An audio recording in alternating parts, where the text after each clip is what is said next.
Ya Yo me quiero ir casi para Colombia termina porque el con año, Emily Señor, y el bebé allá. y aquí me Y la mamá de Pablo no tienes se va de a pie poner con Leo. emoción.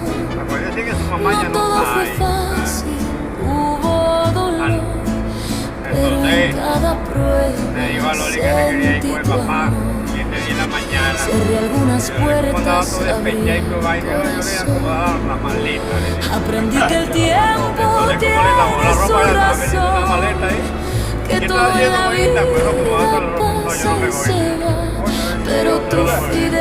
Y anoche le dije, papi, fidelidad tú te vas a ir por mí, porque yo no voy. Le dije, yo no maleta. siempre No, abuelita, yo no me voy.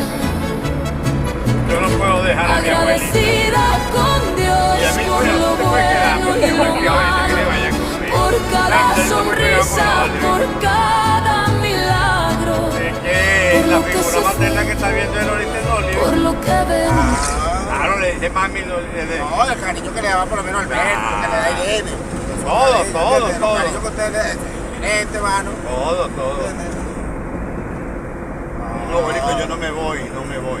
Lo voy cuando esté viejo, cuando esté viejito, me dijo. Yo le dije, no, papi, lo que pasa es que toda tu familia está El ahí. martillo, Douglas dejó, tenía un peo, chavo, llegaba a la casa y peleaba, gritando a mil y peleando con a mil. Coño, son cosas que a mí no me competen, pero es mi sobrino, él lo dije.